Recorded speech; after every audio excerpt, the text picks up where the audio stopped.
lá, ver a origem dos povos, né? Ah, mas por que estudar isso? Porque é a nossa origem. Né? Esse é o registro da descendência de Sem, Cã e Jafé, filhos de Noé. Os filhos deles nasceram depois do dilúvio. Os jafetitas, que são os filhos de Jafé, Gomer, Magog, Madai, Javã, Tubal, Meseque e Tirás. Aí vem as descendências. Os filhos de Gomer, Askenaz, Rifate e Togama. Os filhos de Javã, Elisá, Tarsis, Quitim, Rodanim. Deles procedem os povos marítimos, os quais se separaram em seu território conforme a sua língua, cada um segundo os clãs de suas nações. Os camitas, os filhos de Cã, Cush, Misraim, Fut e Canaã. Esses foram os filhos de Cush, Seba, Avilá, Sabitá, Ramá e Sabetecá. Esses foram os filhos de Ramá, Sabá e Dedã. Cush gerou também Nimrod, e Nimrod a gente vai ver é uma região depois, né? O primeiro homem poderoso na terra. Ele foi o mais valente dos caçadores e por isso se diz valente como Nimrod. No início, seu reino abrangia Babel, Ereque, Acade e Calné, na terra de Sinear.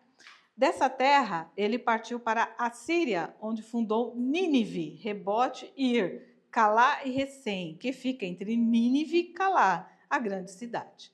Misraim gerou os Luditas, os Anamitas, os Leabitas, os Naftuitas, os Pratuzitas, os Casuluitas, os quais se originaram os filisteus e os Cafitoristas. Olha só, aonde se origina os filisteus? E quem são os filisteus?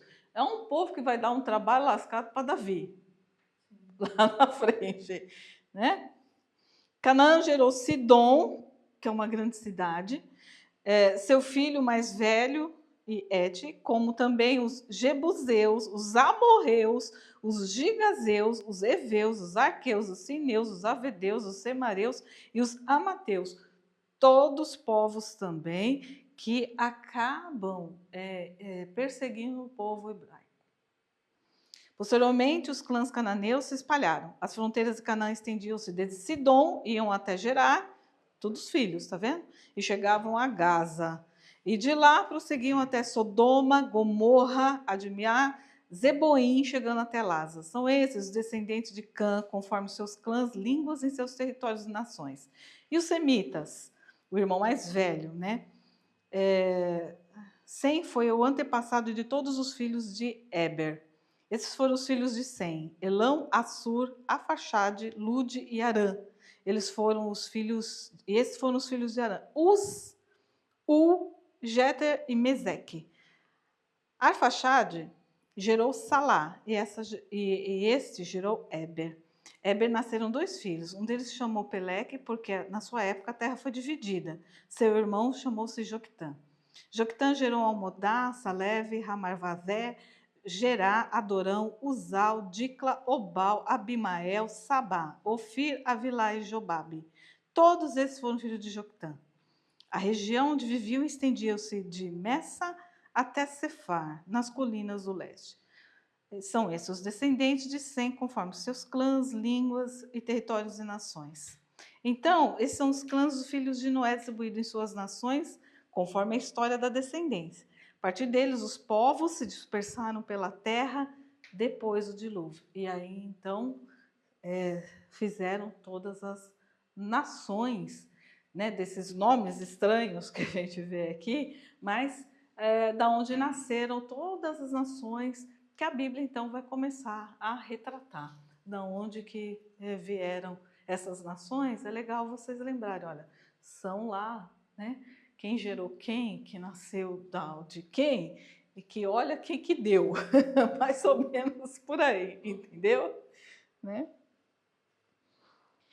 E aí, então, né, a gente passam-se anos e anos e anos. A Bíblia tem mais ou menos assim, para cada história, né, calcula-se mais ou menos 400 anos. Né? para contar a próxima história. Então, isso aqui foi assim? Não. Todos esses povos, né, se fazendo, enfim, essa terra sendo povoada, foram mais ou menos 400 anos. E o que acontece de novo? O povo se corrompe. De novo, né? O povo tá lá, esquece de Deus, esquece do propósito, esquece de tudo. E aí, eles querem dominar a terra, que era para dominar. Mas o pior, eles querem dominar o céu. Eles querem... E aí eles partem para fazer a Torre de Babel, né? O que significa Torre Babel? Babel significa línguas, várias línguas. Por isso que chama-se Torre de Babel. Então vamos lá para a Torre de Babel, para essa história da Torre de Babel. No mundo todo havia apenas uma língua, um só modo de falar. Encontrar uma planície, ensinear e ali se fixar. Disseram uns aos outros: vamos fazer tijolos e queimá-los bem. Usavam tijolos em lugar de pedras e piche em vez de argamassa. Depois disseram: vamos construir uma cidade com uma torre que alcance os céus. Assim nosso nome será famoso e não seremos espalhados pela face da terra. O Senhor desceu para ver a cidade e a torre que os homens estavam construindo. E disse o Senhor: eles são um só povo e falam uma só língua. E começaram a construir isso. Em breve, nada poderá impedir o que planejam fazer. Venham, desçamos e confundamos a língua que falam, para que não entendam mais uns aos outros. Assim o Senhor os dispersou dali por toda a terra e pararam de construir a cidade. Por isso foi chamada Babel. Ali o Senhor confundiu a língua de todo mundo. Dali o Senhor os espalhou por toda a terra. Então, o homem não para de fazer maldade, né? De querer ser maior que Deus. Mais uma vez, Deus desce e fala: o que estão fazendo? Então, como é que se chega a mim, né? É só acreditar em mim, aí se chega a mim. Mas não, querem ir até os... Então, o que Deus faz? Confunde as... Então, eles não se entendiam mais, não tinha mais como... manda o tijolo. Hein? Né? E aí, novamente, eles se espalham, e aí as nações, né, de línguas extremamente diferentes começam. E é curioso, né? Por quê? Por quê que existem tantos povos diferentes? Japonês, negro... Por quê? Se você parar para geneticamente... Alguém... Aí nós vamos falar de uma questão mesmo biológica, né? Bioquímica, na verdade. Alguém se arrisca?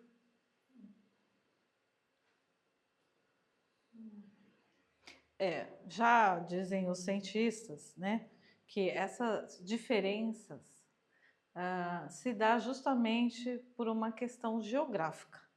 Né? Então, as pessoas que estão mais ao norte da Terra, onde é mais frio, elas tendem a ser menores, né, de olhos mais puxados. Por quê? Né? Por uma questão genética de frio. Então, se condensa o corpo, na verdade, para que o organismo possa funcionar melhor, né? Então, tudo fica muito menor. Como não tem muito o sol, tal, são pessoas que não precisam de tanta melanina. Já os negros vivem em regiões áridas. Precisam ser um pouco mais altos. Tem que ser mais para segurar. É assim, olha, como que nós fomos feitos, né? Nós somos como plantas, árvore, ok? E por que essa comparação, na verdade, né, com árvore? Né? Que analogia é essa? A analogia é porque Cristo é o tronco, é a árvore, né, da vida, né, e nós somos os ramos. Então, é a árvore da vida. Ele é a árvore e nós somos os troncos, né? e ele é a água da vida, né? Então, as raízes são profundas para poder ir atrás de água, e jorrar essa água, né? Sustentar essa árvore, que é o nutriente que toda planta precisa, né? E a árvore precisa de água, porque ele é a fonte de águas vivas, né? Então, e como a gente já viu, nós temos tudo que a terra tem e nós temos tudo que uma árvore tem. Então, olha cada região tem um tipo de árvore, né? Sim. Tem um tipo de pessoa. A sua característica. É a mesma coisa, é a mesma comparação.